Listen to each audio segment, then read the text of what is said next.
Yang kedua teman-teman sekalian, dari selain raja-raja adalah para ilmuwan. Dan saya ambil satu contoh saja di sini. Ada seorang ilmuwan yang dianggap Tuhan tanda kutip oleh orang-orang ateis. Orang-orang ateis ini orang yang tidak punya Tuhan. Mereka mengatakan tidak ada Tuhan, gitu kan? Maka ada satu orang namanya Darwin. Semua orang tahu, ini ilmuwan disebutkan namanya, katanya ilmuwan, gitu kan? Tapi umat Islam tidak akan mengakui dia sebagai seorang ilmuwan, gitu. Tidak perlu diakui. Karena Darwin ini mengeluarkan sebuah statement atau beberapa teori lah ya, teori-teori, termasuk diantaranya manusia dari kerah. Tujuannya hanya menolak ada Tuhan Allah. Tujuannya cuma itu, nggak ada Tuhan, gitu kan? Maka dikeluarkan teori-teori sama dia. Dia buat banyak ilustrasi di bukunya. Kalau kita baca bukunya, tapi insya Allah nggak usah dibaca lah, gitu kan? Yang jelas di bukunya dia kasih gambaran hewan udara itu burung-burungan berasal dari hewan darat. Hewan darat dicarilah yang mirip sama burung, kadal-kadalan. Yang paling banyak di bukunya kadal.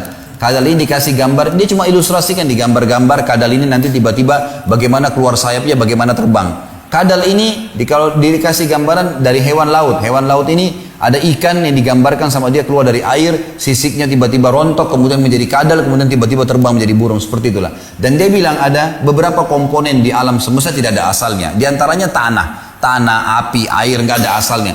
Jadi kalau murid-muridnya tanya, terus hewan lautan itu dari mana asalnya? Dia bilang hewan udara dari darat dari lautan. Dan lautan dari mana? Dari tanah di lautan, gak ada asalnya. Begitu aja. Jadi, pemahaman yang dangkal sekali. Tapi banyak orang yang meyakini masalah itu. Di antaranya manusia jadi kera, digambar kera. Yang bungkuk, yang kecil, tiba-tiba keluar jadi tinggi, jadi besar manusia, rontok bulunya, jadi kayak manusia kayak kita. Gitu kan. Subhanallah, pernah terjadi teman-teman sekalian, ribut antara dua kubu nih.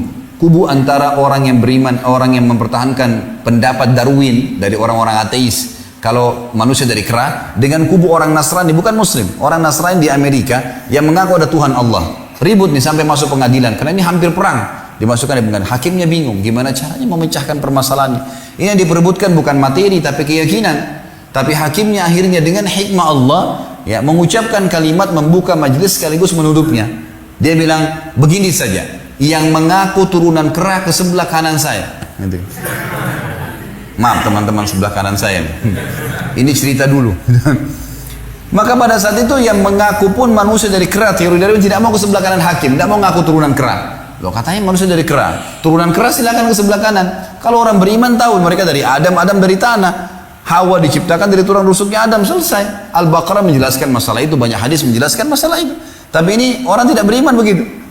Baik teman-teman sekalian, Darwin ini dia selalu kalau menemukan satu hewan, dia selalu mencari dari mana asalnya sebelum muridnya tanya.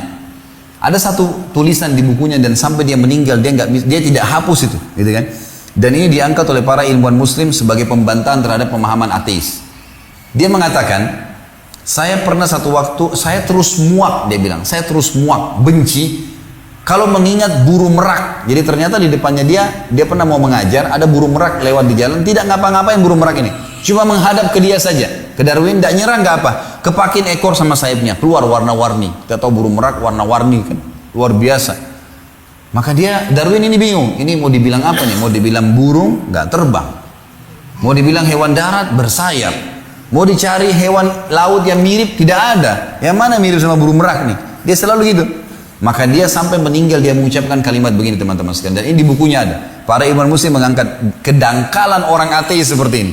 Dia bilang, saya terus muak pada saat mengingat burung merak yang menghadang jalan saya karena saya tidak tahu dari mana asalnya. Artinya Darwin, seorang ilmuwan yang dianggap tokoh oleh para orang ateis, meninggal tidak tahu dari mana burung merak. Gitu kan. Bayangin bodohnya gitu. Kita burung merak kah, ayam kah, semuanya yang di langit dan di bumi kelihatan adalah Allah yang menciptakan. La ilaha illallah. Selesai kesimpulannya. Simple.